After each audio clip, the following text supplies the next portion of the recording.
Welcome back to another deep dive. You know that feeling around tax season?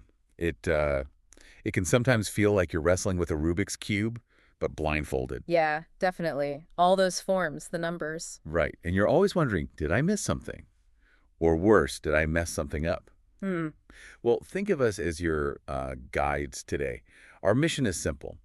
Take your sources, basically the IRS's own guidance on what's taxable and what's not, Hmm. and break down the really important bits. We want to make it super clear what you have to report, what you might not have to report, and crucially, where those, hidden tax-saving gems might be. Exactly. And that's the core of it, isn't it? Because getting the stuff right isn't just about ticking boxes for compliance. What? It's about empowering yourself, giving you the knowledge to handle your finances better, and maybe, just maybe, avoid paying more tax than you absolutely need to. Yeah, paying less tax sounds good to me. It shifts the whole mindset, really, from obligation to opportunity.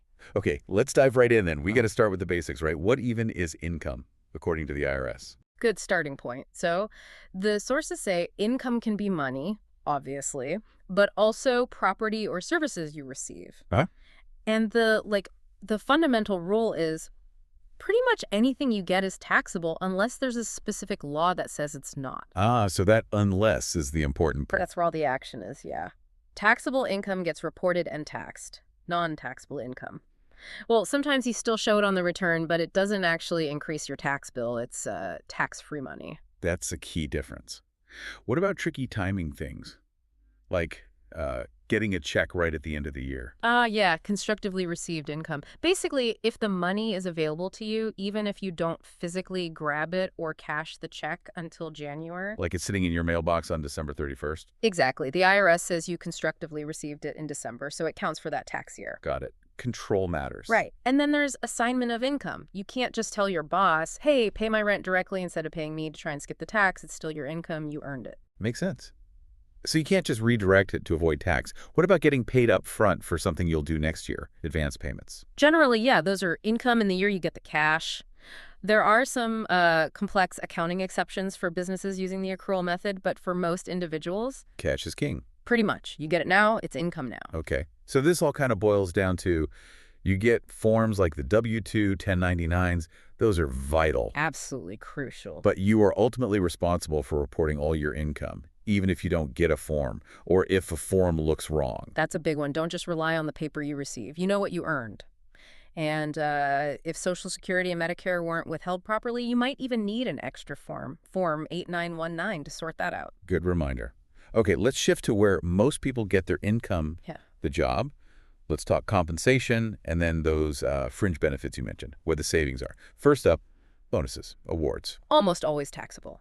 Straight up. And that includes non-cash stuff, too. Like, you win a trip. Yeah, but the fair market value, the FMV of that trip, that's taxable income. Okay, no free lunch or a free trip, I guess. What about advance commissions? If you get paid ahead and then maybe don't earn it? Taxable when you receive them. Now, if you have to pay it back in the same year, you got it. Ah, okay. You just reduce your income for that year. Simple, best case. But if it's later, like next year, Then it gets a bit trickier. It becomes an itemized deduction on Schedule A. Still helpful, but maybe not quite as good as reducing income directly. gotcha.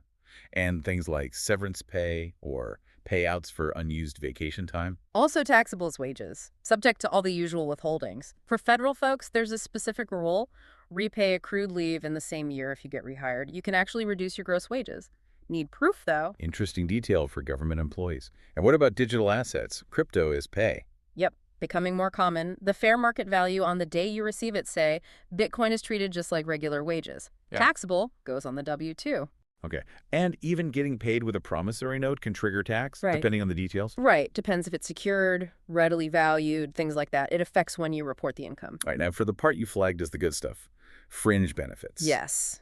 This is where the real tax-saving action often happens, sometimes without people even realizing it. The rule is fringe benefits are taxable unless the law specifically excludes them. And those exclusions, they're powerful. Okay, hit us with the highlights. What should people look out for? Big one. Health benefits. Always important. You've got health FSA's flexible spending arrangements, money you put in through salary reduction, and the reimbursements you get for medical costs. generally not income. For 2024, that limits $3,200 you can put in tax-free. That helps offset costs. Definitely. Then HRA's health reimbursement arrangements. Similar idea, employer-funded reimbursements are generally tax-free. Okay. And the STAR, HSA's health savings accounts. These are like a triple tax haven. Triple. How so? 1, contributions can be tax deductible, or if your employer contributes, it's not income to you. 2, the money inside grows tax-free. 3, withdrawals for qualified medical expenses are completely tax-free. Wow. Yeah. And a key strategy here, if you can swing it, is pay current medical bills out of pocket and let that HSA grow as an investment vehicle for future health costs or even retirement. It's incredibly powerful. Even rolling money from an IRA to an HSA once can be tax-free. That's a serious long-term planning tool hidden in health benefits. Okay, what else? Adoption assistance. If your employer helps with adoption costs, you can often exclude that help from your income. Huge for families adopting. Athletic facilities, that free gym at work, if it's on premises, and mostly for employees. Not taxed. Not taxed. Good for your health, good for your taxes. But if they just pay for your membership at a club down the street, that's usually a taxable income. Location matters. It does. Then de minimis benefits. These are small, occasional things. Think free coffee, occasional personal copies, the company picnic. The holiday turkey again. The holiday turkey, yes. These are generally not income because they're just too small and impractical to track. But and this is crucial, Right. cash or cash equivalents like gift certificates or gift cards, always taxable. Doesn't matter if it's just $10 or $25. So the form matters. Turkey good? $25 gift card bad? Well, taxable. Taxable, exactly. Important distinction for both employers giving gifts and employees receiving them. Good to know. What else? Dependent care benefits. Up to $5,000 a year, or half that if married filing separately, provided by your employer for dependent care. Excludable. Big help with childcare costs. Definitely. Educational assistance. Up to $5,250 per year from your employer for education. Tax-free. Great way to upskill without a tax hit. Nice. Group term life insurance. The cost your employer pays for the first $50,000 of coverage. Not income to you. Another often overlooked benefit. Above 50K is taxed, though. Usually, yes. Though there are some exceptions, like if you're disabled or the employer's the beneficiary. This list is amazing. It really shows you need to look closely at your whole benefits package, not just health insurance. Absolutely. A few more quick ones. Meals and lodging can be tax-free if they're on the business premises for the employer's convenience, and lodging has to be a condition of employment. Like working at a remote camp. Exactly. No additional cost services, think empty airline seats for airline employees. If it doesn't cost the employer much extra, it can be tax-free. Okay. And working condition benefits. If your employer pays for something you could have deducted as a business expense if you'd paid yourself like a trade journal subscription.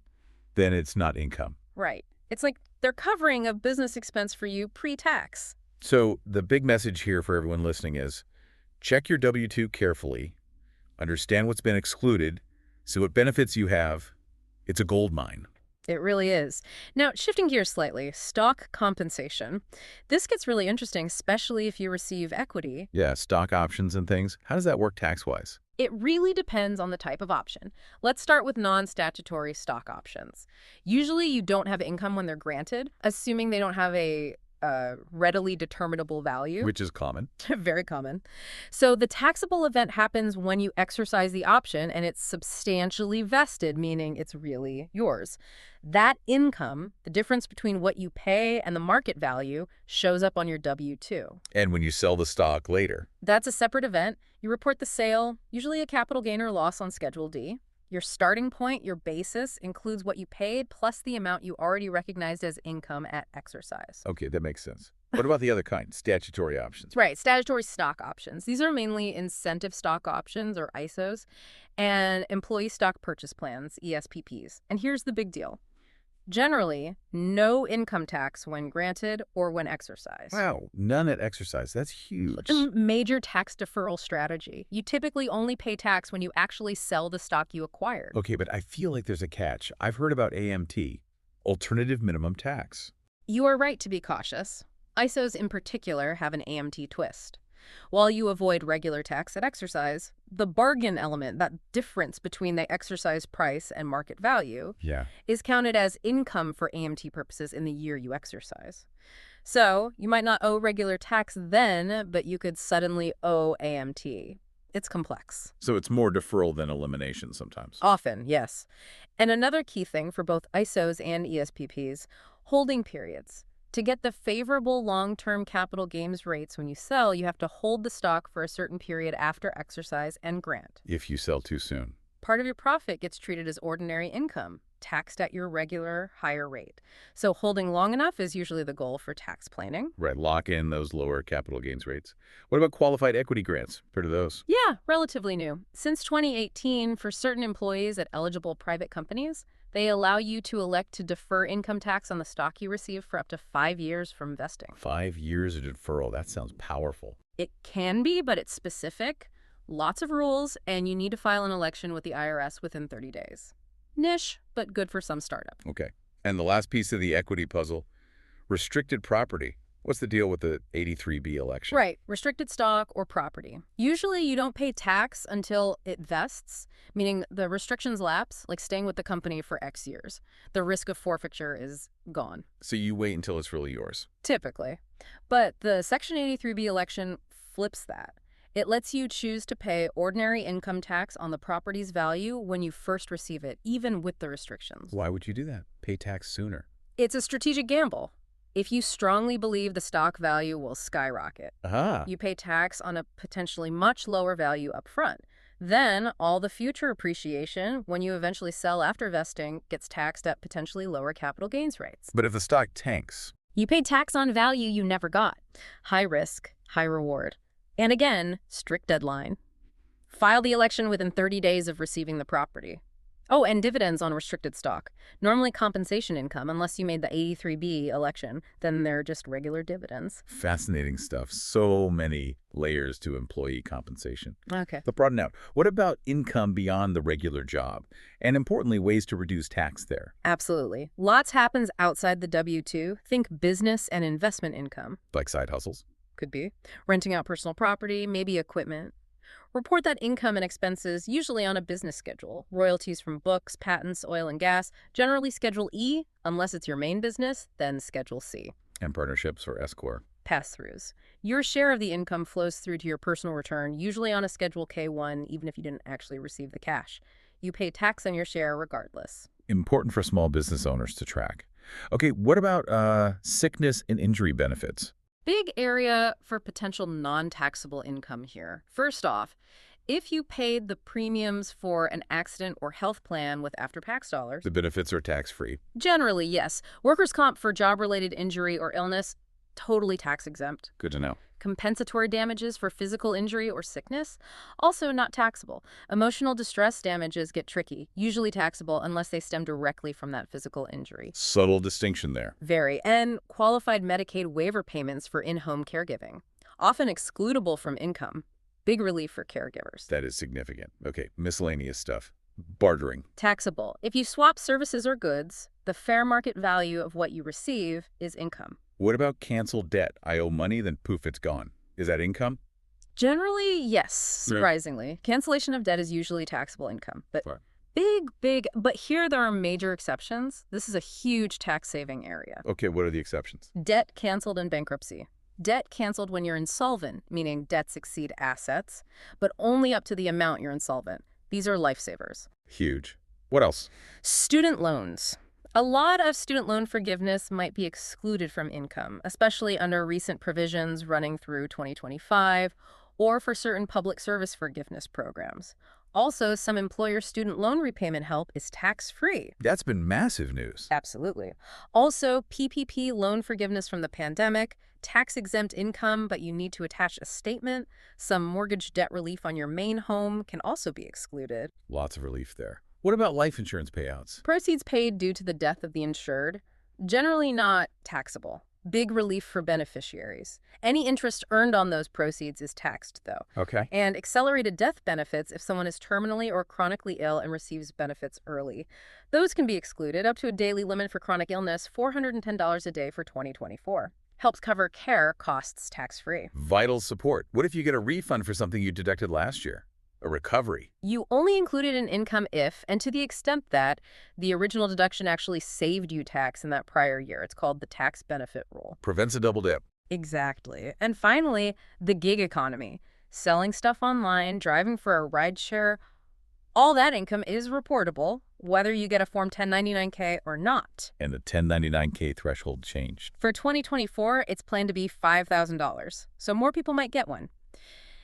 If you sell personal stuff online at a loss, like old clothes, for less than you paid, you report the income, but then you deduct the same amount, so it nets out to zero tax. Good tip for online sellers. Yeah. Wow, this really drives home that you need to track everything, even things that feel like free money or just getting your money back. It prevents overpaying, absolutely. And let's quickly cover some other key non-taxable items. These usually don't hit your tax bill at all. Okay, let's hear them. Public assistance, like welfare based on need, disaster relief payments following federal disasters, wildfires, the East Palestine derailment generally excluded, housing assistance from various government programs, Essential support. Medicare benefits, SSI, supplemental security income. Regular Social Security might be partly taxable depending on your other income, but SSI isn't. The Alaska Permanent Fund dividend, this one's tricky. It is fully taxable federally for 2024. Common mistake. Good clarification. Alimony received under divorce agreements made after 2018.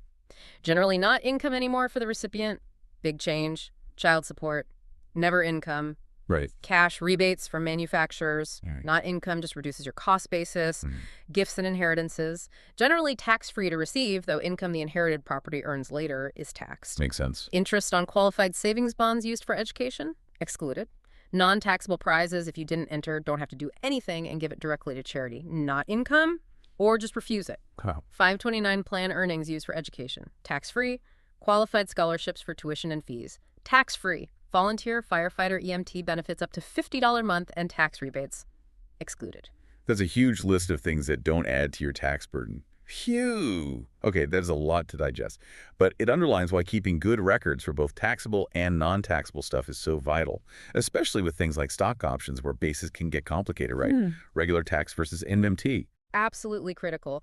And remember, those forms we mentioned, W-2s, 1099s, they guide you on where things go on your return.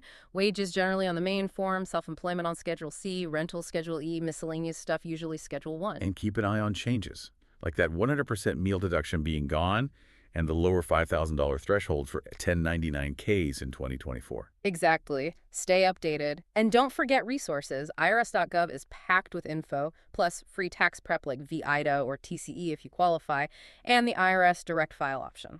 Great resources, don't leave help on the table. So wrapping this up, understanding all these income sources, what's taxed, what's not, it's not just about filing that return once a year, it's really about better financial planning all year round. That's the perfect way to put it. Honestly, understanding what isn't taxed can sometimes have a bigger impact than knowing what is. It completely changes your perspective. You stop thinking just about paying up and start thinking about, how do I optimize my financial picture? From obligation to opportunity. Precisely. This deep dive really shows that tax season isn't just about liabilities. It's loaded with potential opportunities you might be missing to manage your money better and, well, keep more of it. A fantastic thought to leave everyone with. Go out there, use this knowledge, and take control of your financial future. And definitely send us your ideas for our next deep dive. Thanks for joining us.